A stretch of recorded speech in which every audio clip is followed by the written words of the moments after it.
सुनने और समझने की प्रयास करेंगे तो आप उस व्यक्ति के दिल के करीब आ जाएंगे। लोगों से जुड़ने के लिए सबसे पहले आपको खुद को बदलना होगा, अपने अंदर झांकना होगा और यह समझना होगा कि क्या आप दूसरों की भावनाओं की कदर कर रहे हैं। अगर नहीं तो आपको यह सीखना होगा। इसके लिए सबसे ज़रूरी है कि आप खुले दिल से लोगों से बात सुने। जब आप सुनने की कला सीख जाते हैं तो आपको एक नई दुनिया नज़र आती है। अगर आप महसूस करते हैं कि आप लोगों से कटे हुए तो सबसे पहले अपने डर का सामना करें। अक्सर हम इस डर से जीते हैं कि लोग हमारे बारे में क्या सोचेंगे। हमें यह डर छोड़ना होगा। आपको अपने करीबी दोस्तों और परिवार के साथ खुलकर अपनी भावनाएं शेयर करनी चाहिए। छोटे छोटे कदम उठाइए, किसी से हल्की फुल्की बातें करना शुरू करें, ग्रुप एक्टिविटीज़ में हिस्सा लें। धीरे धीरे आप पाएंगे सिर्फ बोलना ही नहीं, सुनना भी एक कला है। जब आप किसी की बात ध्यान सुनते हैं तो आप उन्हें यह महसूस कराते हैं कि यह आपके लिए मायने रखता है। इससे सामने वाला इंसान न सिर्फ खुश होता है बल्कि आप दोनों के बीच में एक खास तरह का जुड़ाव भी बनाता है।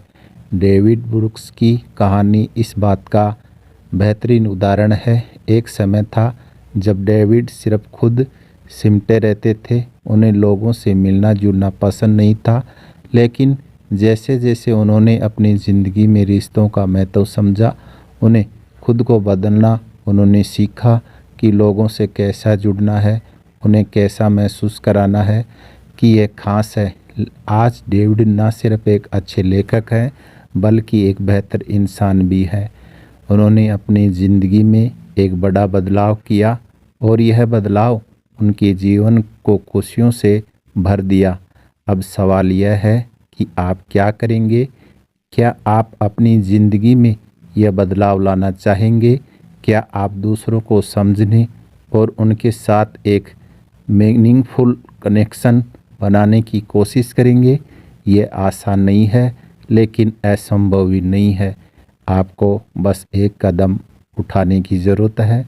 किसी की बात से ध्यान से सुने, उनकी भावनाओं को समझने की कोशिश करें और सबसे ज़रूरी बात उसे यह महसूस कराएं कि यह मायने रखता है। अगर हम सब ऐसा करने लगे तो यह दुनिया एक बेहतर जगह बन सकती है। एक ऐसी जगह जहां हर इंसान खुश हो, संतुष्ट हो और एक दूसरे के साथ जुड़ा हुआ हो महसूस करें। इस हर इंसान की अपनी एक अलग पहचान होती है जिससे हम उनकी पर्सनैलिटी कहते हैं। पर्सनैलिटी ही हमें दूसरों से अलग बनाती है और यह तय करती है कि हम कैसे सोचते हैं, कैसे महसूस करते हैं और दूसरों के साथ किस तरह से व्यवहार करते हैं। यह हमारी रोज़मर्रा की फैसले, हमारे रिश्ते, हमारे जीवन के लक्ष्यों पर गहरा असर डालती है। अगर आप अपनी पर्सनैलिटी को समझ लेते हैं तो न केवल आप खुद को बेहतर तरीके से जान सकते हैं बल्कि दूसरों के साथ भी अच्छे और मजबूत रिश्ते बना सकते हैं। पर्सनैलिटी किसी की आदतें, पसंद, नापसंद और सोचने के तरीकों को भी दर्शाती है। यह जानना बेहद ज़रूरी है कि आपकी पर्सनैलिटी कैसी है, क्योंकि यह तय करती है कि आप अपनी ज़िंदगी में क्या हासिल करेंगे और कैसे हालातों का सामना करेंगे।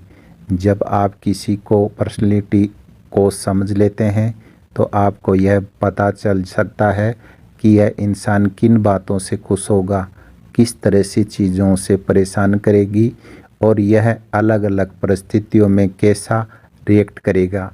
हर इंसान की पर्सनैलिटी में कुछ खास गुण होते हैं जो उसके व्यवहार और सोचने के तरीके को प्रभावित करते हैं। उदाहरण के लिए कुछ लोग बहुत मिलनसार होते हैं और नए लोगों से मिलना जुलना पसंद करते हैं, जबकि कुछ लोग शांत स्वभाव के होते हैं और अकेले समय बिताना पसंद करते हैं। कुछ लोग बहुत अनुत्साह होते हैं और हर काम को प्लान के साथ करते हैं, जबकि कुछ लोग हर काम को बिना ज़्यादा सोचे समझे करना पसंद करते हैं।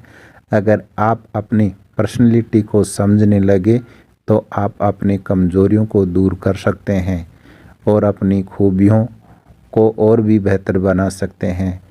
पर्सनैलिटी को समझकर न केवल आप खुद को बेहतर बना सकते हैं, बल्कि दूसरों को भी अच्छे से समझ सकते हैं। उदाहरण के लिए, अगर आप जानते हैं कि आपका कोई दोस्त बहुत संवेदनशील है, ऐसा मजाक नहीं करेंगे जिससे उसे बुरा लगे। इसी तरह अगर आपको पता है कि आपका कोई सहकर्मी बहुत संगठित है, तो आप उसके साथ काम करने के लिए पहले से ही एक योजना बना सकते हैं। अब सवाल यह है कि आखिर पर्सनैलिटी कितनी प्रकार की होती है। वैसे तो हर इंसान अलग होता है, लेकिन पर्सनैलिटी को मोटे तौर पर 5 मुख्य प्रकारों में बांटा जा सकता है। ये 5 प्रकार है: extrovert, cautious, agreeable, open. Personality की अपनी खासियत होती है और हर प्रकार का इंसान अलग अलग चीज़ों में अच्छा होता है। एक्सट्रोवर्ट लोग बहुत मिलनसार और एनर्जेटिक होते हैं। इन्हें नए लोगों से मिलना और नए अनुभव लेना पसंद होता है। यह हमेशा किसी न किसी सामाजिक गतिविधियों में शामिल होते हैं और कभी अकेले रहना पसंद नहीं करते हैं। ऐसे लोग हर वक्त कुछ नया करने की तलाश में रहते हैं और किसी भी माहौल में अपनी उपस्थिति में जो अंत बना देते हैं। कॉन्शियस लोग बहुत ही अनुशासित और संगठित होते हैं। वह अपने काम को समय पर करना पसंद करते हैं और हर काम को पूरी गंभीरता के साथ करते हैं। इन्हें प्लानिंग करना पसंद होता है और यह कभी भी किसी काम को अधूरा नहीं छोड़ते हैं। ऐसे लोग हमेशा अपने लक्ष्यों को लेकर फोकस रखते हैं और उन्हें हासिल करने के लिए कड़ी मेहनत करते हैं। न्यूरोटिक लोग थोड़े संवेदनशील होते हैं और छोटे छोटे बातों से जल्दी परेशान हो जाते हैं। ये लोग जल्दी तनाव में आ सकते हैं और उन्हें चिंता और घबराहट की समस्या हो सकती है। हालांकि इनकी यही संवेदनशीलता उन्हें दूसरों की भावनाओं को समझने में मदद करती है। एग्रीएबल लोग बहुत ही दयालु और संवेदनशील होते हैं। इन्हें दूसरों की मदद करना अच्छा लगता है और यह हमेशा हर किसी के साथ अच्छा व्यवहार करते हैं। ऐसे लोग दूसरों की भावनाओं की कदर करते हैं और ज़रूरत पड़ने पर हर संभव मदद करने के लिए तैयार रहते हैं। ओपन लोग हमेशा नए अनुभवों के लिए तैयार रहते हैं। इन्हें नई चीज़ें सीखना और नई जगहों पर जाना पसंद होता है। यह लोग बहुत क्रिएटिव होते हैं और अक्सर कला, संगीत या किसी अन्य रचनात्मक क्षेत्र में रुचि रखते हैं। इन 5 प्रकार के पर्सनैलिटी को समझकर आप न केवल अपने दोस्तों, सहकर्मियों के साथ बेहतर तालमेल बैठा सकते हैं, बल्कि अपने परिवार के सदस्यों के साथ भी मजबूत रिश्ते बना सकते हैं। अगर आप जानते हैं कि आपका बच्चा बहुत संवेदनशील है, तो आप उसके साथ बात करते हैं समय थोड़ा नरम रवैया अपनाएंगे। इसी तरह से अगर आपका बच्चा बहुत मिलनसार है, तो आप उन्हें ऐसे मौके देंगे जहां वह नए दोस्त बना सके और नए अनुभव ले सके। पर्सनैलिटी को समझना केवल रिश्तों को सुधारने में मदद नहीं करता, बल्कि यह प्रोफेशनल लाइफ में भी आपकी सफलता का रास्ता खोल सकता है। अगर आप एक मैनेजर हैं और अपनी टीम के सदस्यों की पर्सनैलिटी को समझते हैं, तो आप उन्हें उनकी क्षमता के अनुसार काम दे सकते हैं। इससे न केवल आपका काम बेहतर होगा, बल्कि आपके टीम के सदस्य भी अपनी जिम्मेदारियों को बेहतर तरीके से निभा पाएंगे। यह जानना भी ज़रूरी है कि पर्सनैलिटी स्थायी नहीं होती। समय के साथ अनुभवों के आधार पर आपकी पर्सनैलिटी में बदलाव आ सकता है। अगर आपको लगता है कि आपकी पर्सनैलिटी में कुछ कमियां हैं, तो आप उन्हें दूर कर सकते हैं। आप खुद को अधिक अनुशासित बना सकते हैं, ज़्यादा सोशल हो सकते हैं और अपनी क्रिएटिविटी को बढ़ा सकते हैं। खुद को बेहतर बनाने की शुरुआत छोटे छोटे कदमों से करें।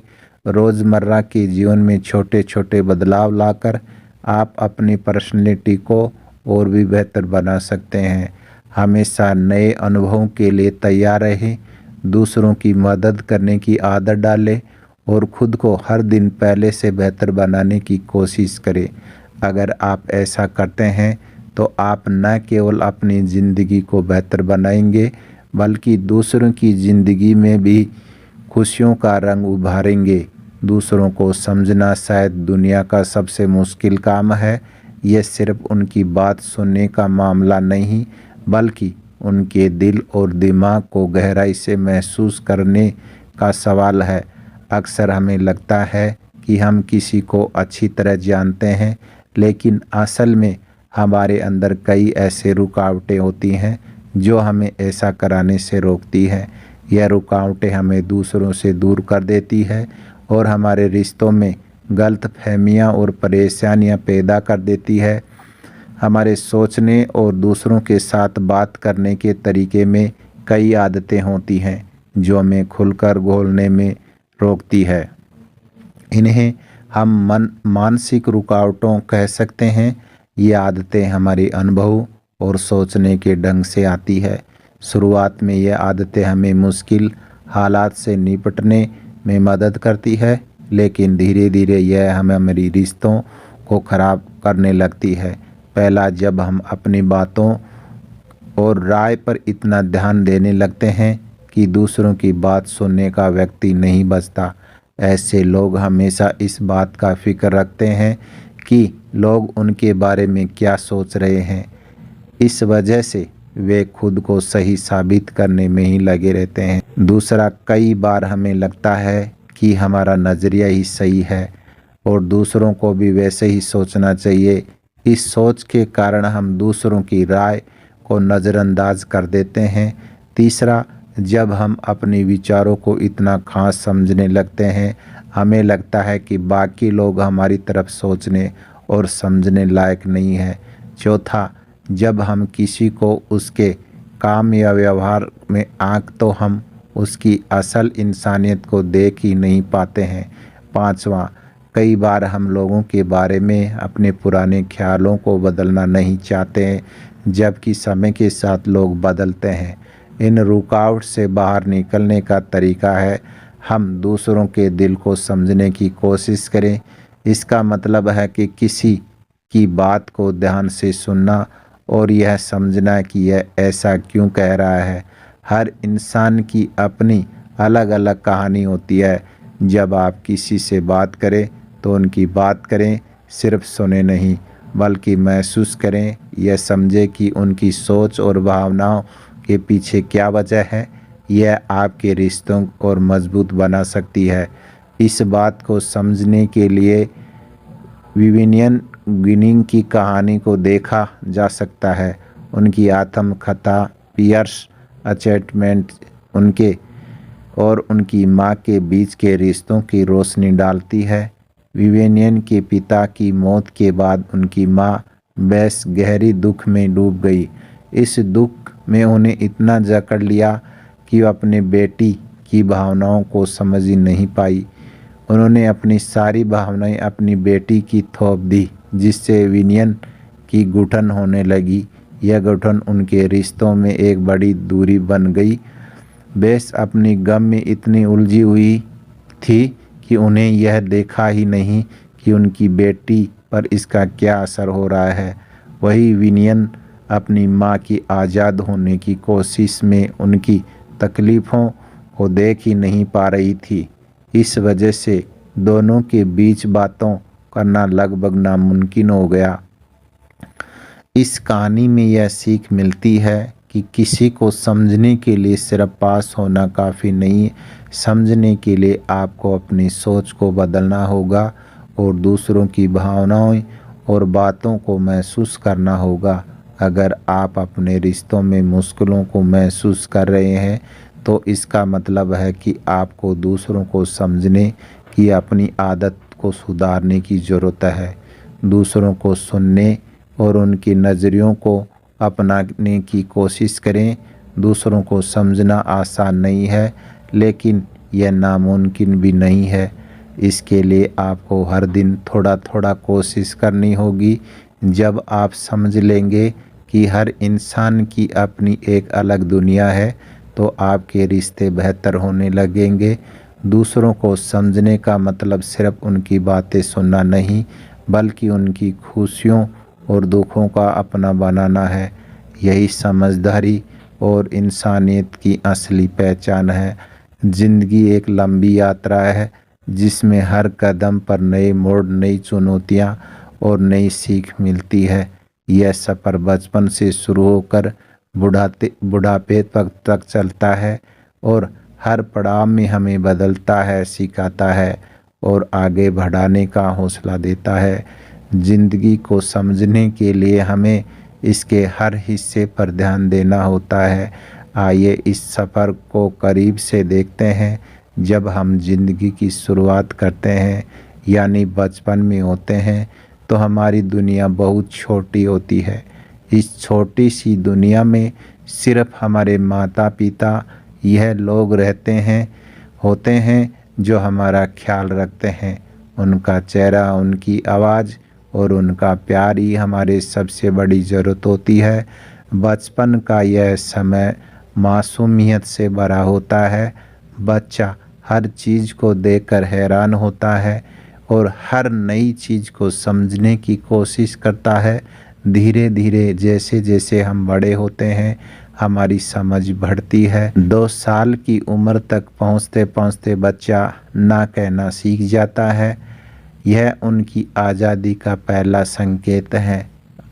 वह खुद को अलग पहचानने की कोशिश करता है, हर चीज़ को अपने तरीके से करना चाहता है और हर कई बार जिद भी करता है। यह दौर माता पिता के लिए मुश्किल हो सकता है, लेकिन बच्चों के विकास के लिए बहुत ज़रूरी होता है। फिर आता है वह समय जब बच्चा अपने आसपास की दुनिया को समझने लगता है। वह नई नई चीज़ों को देखता है, उनसे सवाल करता है और अपनी जिज्ञासाओं को शांत करने की कोशिश करता है। यह सीखने का समय होता है। बच्चा हर दिन कुछ नया सीखता है, कैसे गिरने के बाद उठना है, कैसे दूसरे से बातचीत करनी है और कैसे छोटे छोटे चीज़ों को खुशी ढूंढनी है। जैसे हम किशोर अवस्था में पहुंचते हैं, हमारी दुनिया और बड़ी हो जाती है। यह वह समय होता है जब हम खुद को समझने की कोशिश करते हैं। हमें यह पता लगाना होता है कि हम कौन हैं, हमारे सपने क्या हैं और हमारी ज़िंदगी का मकसद क्या है। इस समय दोस्त रिश्ते बहुत अहम हो जाते हैं। दोस्ती का दायरा बढ़ता है और हम अपनी भावनाओं को खुलकर व्यक्त करना सीखते हैं। युवावस्था में हमारा आत्मविश्वास बनता है। हम अपने सपनों को पूरा करने की कोशिश करते हैं। कई बार असफल होते हैं तो कई बार सफलता मिलती है। हर असफलता हमें नया सिखाती है और हर सफलता हमें एक और मेहनत करने के लिए प्रेरित करती है। इसके बाद ज़िंदगी का एक महत्वपूर्ण पड़ाव आता है, कैरियर का चुनाव। यह समय होता है जब हमें अपनी ज़िंदगी की दिशा तय करनी होती है। हम अपने शौक़, अपने काबिलियत और अपने सपनों के हिसाब से अपना कैरियर चुनते हैं। यह आसान नहीं होता, लेकिन यही चुनाव हमारी ज़िंदगी को एक मकसद देता है। जब कैरियर में स्थिरता आती है, तो हमारी ज़िंदगी में जिम्मेदारियां बढ़ जाती है। अब हमें सिर्फ अपने लिए नहीं, बल्कि अपने परिवार, समाज और दूसरों के लिए भी सोचना पड़ता है। यही वह समय होता है जब इंसान दूसरों की मदद करता सीखता है। यह समझता है कि ज़िंदगी का असली सुख दूसरों के चेहरे पर मुस्कान लाने से है। ज़िंदगी अपनी आखिरी पड़ाव तक पहुंचती है, बुढ़ापा। यह समय होता है जब इंसान अपने पूरे जीवन को पीछे मुड़कर देखता है, तो यह सोचता है कि उसने अपनी ज़िंदगी में क्या किया, क्या पाया और क्या खोया। अगर उसने अपनी ज़िंदगी को ईमानदारी और खुशी के साथ जिया तो उसे संतोष, गर्व महसूस होता है। लेकिन अगर उसने अपनी ज़िंदगी को सिर्फ पछतावे में बिताया तो यह निराशा में डूब सकता है। क्या आपने कभी महसूस किया है कि जब कोई व्यक्ति किसी जगह आता है तो उसके साथ एक अलग तरह की ऊर्जा होती है। हर इंसान का अपना अलग स्वभाव होता है और लोग इसी आधार पर उनके साथ व्यवहार करते हैं। कुछ लोग ऐसे भी होते हैं जिनसे मिलते ही एक अपनापन और खुशी का एहसास होता है, जबकि कुछ कुछ लोग इतने शांत होते हैं कि उनका आसपास मौजूद होना भी महसूस नहीं होता है। लोगों से मिलने का तरीका आपके बारे में बहुत कुछ बताता है। अगर आप किसी से रूखा और ठंडा व्यवहार करेंगे तो लोग आपसे दूर रहना चाहेंगे, लेकिन अगर आप गर्मजोशी और अपनापन दिखाएंगे तो लोग आपकी तरफ आकर्षित होंगे। आपके शब्दों, भावनाओं और व्यवहार में ऐसा अपनापन होना चाहिए जो दूसरों को यह महसूस कराए कि आप उनकी परवाह करते हैं। दूसरों को समझने और उनसे जुड़ने का सबसे अच्छा तरीका यह है कि आप उनके प्रति अपना नज़रिया बदलें। लोगों को उनके पहनावे, रूप, रंग या किसी वजह से जज करने की बजाय उन्हें एक इंसान के रूप में देखें। हर व्यक्ति को अपनी खूबियाँ और कमियाँ होती हैं। अगर आप दूसरों को उनकी गलतियों और कमजोरियों के आधार पर आंकें तो कभी उनके साथ एक सच्चा रिश्ता नहीं बना पाएंगे। जब आप हर व्यक्ति को सम्मान की दृष्टि से देखने लगते हैं तो आपके अंदर एक खास गुण विकसित होता है। आप दूसरों को अपनाने लगते हैं, उनके साथ प्यार और समझदारी से पेश आते हैं। इससे आप उनकी असली पहचान को समझ पाते हैं और उनके साथ एक गहरा रिश्ता बना पाते हैं। अब सवाल यह है कि ऐसा करना कैसे संभव है। इसके लिए आपको अपने अंदर कुछ बदलाव लाने होंगे। सबसे पहले अपने अंदर ईगो यानी अहंकार को हटाना होगा। अगर आप खुद को दूसरों से बेहतर मानते रहेंगे तो कभी किसी को समझ नहीं पाएंगे। साथ ही आपको अपनी सोच में लचीलापन लाना होगा ताकि आप दूसरों के विचारों और भावनाओं को स्वीकार कर सके। इसके अलावा आपको यह भी समझना होगा कि लोग हमेशा परफेक्ट नहीं होते हैं। हर इंसान में अपनी परिस्थितियां होती हैं और हमें उन्हें समझने की कोशिश करनी चाहिए। जब आप दूसरों के प्रति सहानुभूति और अपनापन दिखाते हैं तो वो भी आपकी अपनी ज़िंदगी का हिस्सा बनाने में सहज महसूस करते हैं। अगर आप यह सीखना चाहते हैं कि दूसरों से कैसे बेहतर तरीके से जोड़ा जाए तो इसके लिए कुछ सरल उपाय है। दयालुता दिखाएं। जब आप किसी से मिलते हैं तो उनका स्वागत एक मुस्कान, गर्मजोश के साथ करें। आपकी सकारात्मकता उनके दिल तक पहुंचेगी। ध्यान से सुने। अगर कोई आपसे अपनी बात साझा कर रहा है तो बीच में टोके बिना उनकी बातों पर ध्यान से सुने। इससे उन्हें लगेगा कि आप उनकी बातों को महत्व दे रहे हैं। जिज्ञासा रखें। लोगों के जीवन के बारे में जानने की इच्छा रखें। उनसे सवाल पूछें और उनकी कहानियाँ सुनने में रुचि दिखाएं। समय दें। किसी से जुड़ने के लिए आपको उनके साथ समय बिताना होगा। उनकी बातें सुनने, उनके अनुभवों को समझें और बिना किसी स्वार्थ उनके साथ जुड़े। प्यार और अपनापन दिखाएं। छोटे छोटे तरीकों में यह दिखाएं कि आप उनकी परवाह करते हैं। कभी कभी सिर्फ एक कंधे पर हाथ रख देना या उनकी तारीफ कर देना काफ़ी होता है। एक कहानी इस बात को और अच्छे से समझने में मदद कर सकती है। मान लीजिए दो दोस्त राहुल और अर्जुन एक बुजुर्ग महिलाओं से मिलने गए। राहुल ने उस महिलाओं को उनके पहनावे पर, बात करने के तरीके से आँख लिया। उसने सोचा कि यह महिला साधारण जिंदगी जीती होंगी। वही अर्जुन ने उस महिलाओं से उनकी जीवन की अनुभव के बारे में सवाल पूछे। उसने उनकी बातों को ध्यान से सुना और उनकी कहानियों में रुचि दिखाई। महिला ने अर्जुन के सामने अपनी जीवन की अनुभव साझा किए, जो उनसे राहुल के साथ नहीं किए, क्योंकि राहुल अर्जुन उन्हें यह महसूस कराया कि उनकी बातें महत्वपूर्ण हैं और उनकी भावनाओं की कदर की जा रही है। इस कहानी से हमें यह सीख मिलती है कि हमारा नज़रिया और व्यवहार यह तय करता है कि लोग हमारे साथ कैसा जुड़ाव महसूस करेंगे। अगर हम दूसरों को जज करने के बजाय उन्हें समझने की कोशिश करें तो हम उनके साथ गहरे सच्चे रिश्ते बना सकते हैं। आपका हर शब्द, हर व्यवहार एक संदेश देता है।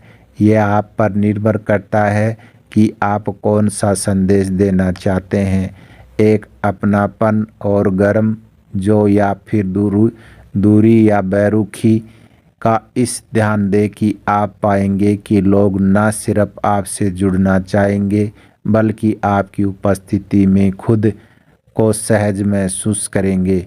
दहक एक ऐसी भावनाएं हैं जो हर इंसान के जीवन को गहराई से प्रभावित करती है। जब कोई अपना हमें छोड़कर चला जाता है तो हमें समझ आता है कि यह ज़िंदगी कितनी नाजुक और बदलने वाली है। हम चाहे कितनी भी कोशिश कर लें पर ज़िंदगी पर हमारा पूरा कंट्रोल नहीं हो सकता। मौत एक ऐसी सच्चाई है जिससे कोई भी बदल नहीं सकता। सोचिए, जब राधा के पति राज को एक नई गंभीर बीमारी का पता चला तो उन्हें समझ आ गया कि उनके पास अब ज़्यादा वक्त नहीं बचा। दोनों ने फैसला किया कि जो समय बचा है उसे प्यार और खुशी के साथ जिए।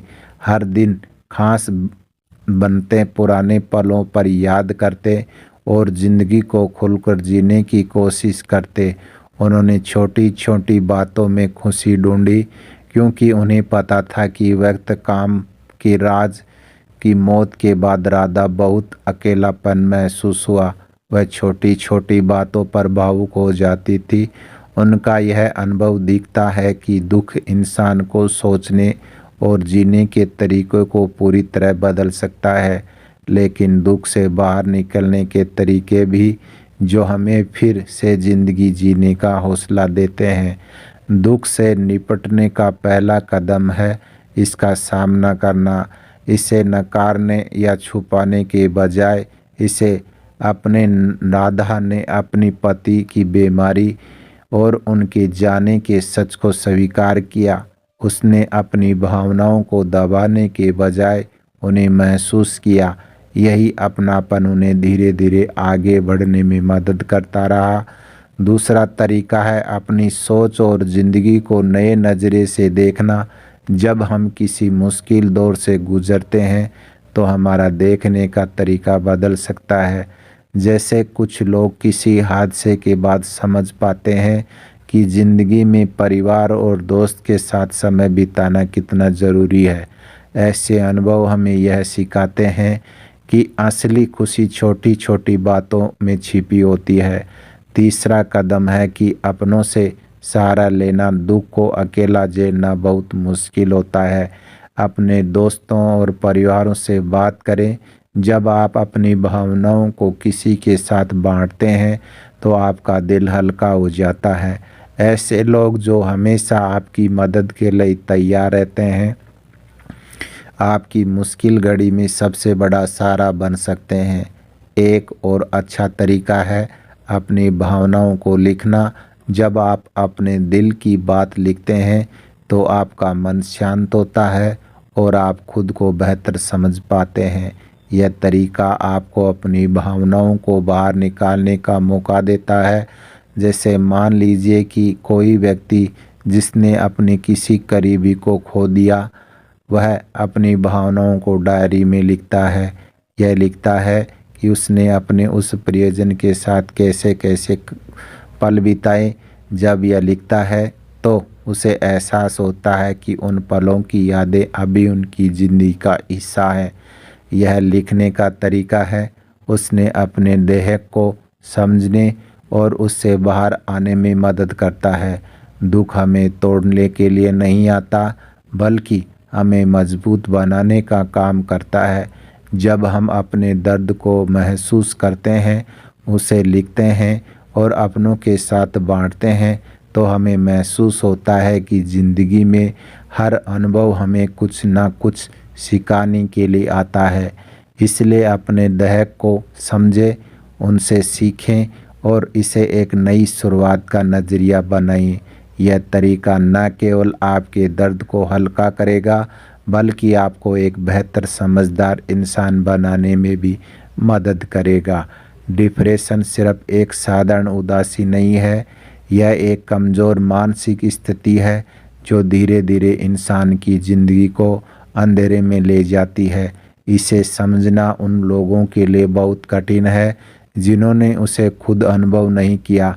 डिप्रेशन से जूझ रहा व्यक्ति खुद को अकेला, टूटा हुआ और असहाय महसूस करता है। ऐसे समय में उसका परिवार और दोस्त उसकी ताकत बन सकते हैं, लेकिन उसके लिए सही तरीके से मदद करना ज़रूरी है। डिप्रेशन में फंसे इंसान को साधारण सलाह जैसे खुश रहो, सकारात्मक सोचो, यह चीज़ों को अनदेखा करो देना बेअसर साबित हो सकता है। ऐसा व्यक्ति अंदर से इतना कमज़ोर हो चुका होता है कि इन बातों पर कोई असर नहीं होता है। उन्हें सलाह से ज़्यादा आपके सहारे की ज़रूरत होती है। डिप्रेशन का असर सिर्फ व्यक्ति के मूड पर नहीं, बल्कि उसके रिश्तों में, काम और खुद को पहचान पर भी गहरा असर पड़ता है। डिप्रेस्ड व्यक्ति अपनी भावनाओं को व्यक्त करने में असमर्थ होता है, इसलिए वह अक्सर खुद को सबसे दूर कर लेता है। उसे अकेला रहना भले ही अच्छा लगे, लेकिन असल में वह चाहता है कि कोई उसे समझे। अगर आपका कोई करीबी डिप्रेशन में है, तो उसे यह बताना ज़रूरी है कि वह अकेला नहीं। उसकी समस्याओं को हल करने के लिए उस पर दबाव मत डालो, उनकी बातों को ध्यान से सुनो और उन्हें यह महसूस कराएं कि उनकी हर भावनाएं की अहमियत है। यह भी समझाना ज़रूरी है कि डिप्रेशन का कोई तुरंत हल नहीं होता है, इसे ठीक करने के लिए समय और धैर्य की ज़रूरत होती है। डेविड ब्रूक्स की उनके दोस्त पीट की कहानी डिप्रेशन को समझने का एक उदाहरण। डेविड और पीट पहली बार एक कैंप में मिले थे। दोस्ती शुरुआत में गहरी थी, दोनों का स्वभाव मजाकिया था और वे अक्सर मस्ती में वक्त बिताते थे। पीट बेहद प्रभावशाली थे, उन्होंने नेवी में सेवा दी और फिर मेडिकल की पढ़ाई कर एक सफल आई सर्जन बने। उनके पास हर वह चीज़ थी जिन्हें एक खुशहाल जीवन का हिस्सा माना जाता है। एक प्यारा परिवार, अच्छा करियर, अच्छे दोस्त। लेकिन 2019 में डेविड ने महसूस किया कि पीट बदल रहे हैं। पीट ने कबूल किया कि अब उन्हें किसी भी चीज़ की खुशी महसूस नहीं होती। पहले जो चीज़ें उन्हें पसंद थी, जैसे बास्केटबॉल खेलना, स्विमिंग करना और कॉफ़ी लाने लगी थी। उन्होंने डेविड से मदद मांगी। डेविड ने साल तक पीट का साथ दिया, उनकी बातें सुनी और हर संभव कोशिश की एक बेहतर महसूस करें। लेकिन डिप्रेशन इतना गहरा था कि पीट लगातार उससे जूझते रहे। डॉक्टरों की मदद के बावजूद उनके डर और भावात्मक संघर्ष खत्म नहीं हुए। आखिरकार अप्रैल 2022 में पीट ने अपनी जान ले ली। डेविड के लिए बड़ा ही झटका था, लेकिन उन्हें संतोष है कि उन्होंने अपने दोस्त के लिए पूरी कोशिश की। उन्होंने दोस्ती की हर जिम्मेदारी निभाई, भले ही अंत में डिप्रेशन ने पीट की उनसे छीन लिया। डिप्रेशन से जूझ रहे किसी व्यक्ति को ठीक से करना सिर्फ डॉक्टरों को काम नहीं है, उनके करीबी लोगों की भूमिका भी अहम होती है। अगर आपका कोई दोस्त, परिवार या सदस्य या साथी डिप्रेशन में है तो उसे अकेला महसूस ना होने दे। उनकी हर छोटी सी बड़ी बात को सुने, उनकी भावनाओं को समझें और उन्हें बताएं कि आप उसके साथ हैं। यह समझना ज़रूरी है कि आप हर समस्याओं का हल नहीं निकाल सकते। कभी कभी सिर्फ आपका साथ देना ही बड़ी मदद होती है। आप उसकी परिस्थितियां ख़त्म नहीं कर सकते, लेकिन आपकी मौजूदगी उसे नई उम्मीद दे सकती है। डिप्रेशन कोई ऐसी चीज़ नहीं है जो सिर्फ सलाह या प्रेरणा से ठीक हो जाए। यह एक लंबी प्रक्रिया है जिससे धैर्य और समझदारी की ज़रूरत होती है। किसी डिप्रेस्ड इंसान की मदद करने के लिए सबसे पहले उनकी स्थिति को समझने की कोशिश करनी होगी। आपकी छोटी छोटी कोशिशें किसी की ज़िंदगी बदल सकती है। डिफरेंट व्यक्ति को एक एहसास कराना ज़रूरी है, उसकी परेशानियां मामूली नहीं है और उसे इनसे लड़ने का पूरा हक है। आपकी संवेदनशीलता, समर्थन और साथ किसी को उसकी ज़िंदगी की नई शुरुआत देने का नज़रिया बन सकते हैं। इस किताब का हर पन्ना हमें यह महसूस कराता है कि इंसान को समझना एक गहरा, थोड़ा मुश्किल है, लेकिन बहुत ही खास काम है। किसी व्यक्ति को पहचानने और उसकी सच्चाई को जानने के लिए हमें सिर्फ ऊपर से देखने वाली चीज़ों पर ध्यान नहीं देना चाहिए। इंसान की असली पहचान उनकी भावनाओं, अनुभव और उनकी अंदरूनी गहराई में छिपी होती है। डेविड ब्रूक्स हमें यह महत्वपूर्ण बातें सिखाते हैं। हर इंसान की अपनी कहानी होती है। हर व्यक्ति अपने अनुभवों और संघर्षों से सीखता है। उन्हें समझने की, उसकी कहानी सुनना और उनकी नज़र से चीज़ों को देखना ज़रूरी है। जब हम किसी की कहानी सुनते हैं तो हम उनकी भावनाओं और उनकी सच्चाई के करीब पहुंचते हैं। दो बाहरी दिखावे में आगे देखे लोगों को उनकी नौकरी, कपड़े या समाज में उनकी जगह अलग देकर देखें। हर किसी के पास ऐसी कहानियाँ, सपने, संघर्ष होते हैं जो सामने नहीं आते। यही गहराई उनकी असली व्यक्तित्व को बनाती है। थ्रू सहानुभूति और धैर्य का महत्व, किसी को समझने के लिए हमें उनके साथ सहानुभूति रखनी होगी, उनकी नज़र की चीज़ों को देखने की कोशिश करनी होगी। सहानुभूति वह पुल है जो हमें उनके दिल तक ले जाता है। और खुद को जाने तभी दूसरों को समझ सकते हैं। ब्रूक्स इस बात पर जोर देते हैं कि किसी और को समझने से पहले खुद को समझना ज़रूरी है। अपनी कमजोरियों और डर और भावनाओं को स्वीकार करना हमें दूसरों को बेहतर तरीके से समझने में मदद करता है। 5. असली जुड़ाव गहरी बातों से होता है। सामान्य बातचीत अक्सर हल्की फुल्की होती है। गहरी और ईमानदार बातचीत से हमें किसी से असली भावनाओं और सोच को जानने का मौका मिलता है। सवाल पूछो, ध्यान से सुनो और उनकी बातों को महसूस करो। यह किताब हमें यह सिखाती है कि हर इंसान अनमोल है। उसे समझने के लिए संवेदनशीलता, धैर्य और ध्यान की ज़रूरत होती है। अगर हम किसी की भावनाओं और अनुभव को समझने की कोशिश करें तो हम उनके साथ एक मजबूत रिश्ता बना सकते हैं और खुद को एक बेहतर इंसान बना सकते हैं। यह किताब इंसानी रिश्तों को अहमियत बताती है और यह समझाती है कि जुड़ाव का असली मतलब सिर्फ बातें करना नहीं, बल्कि सुनना और महसूस करना है। आपको यह समरी कैसी लगी हमें ज़रूर बताइए और हमारे चैनल को सब्सक्राइब करें ताकि हम सब साथ में आगे बढ़ सके। आप सभी का बहुत बहुत धन्यवाद।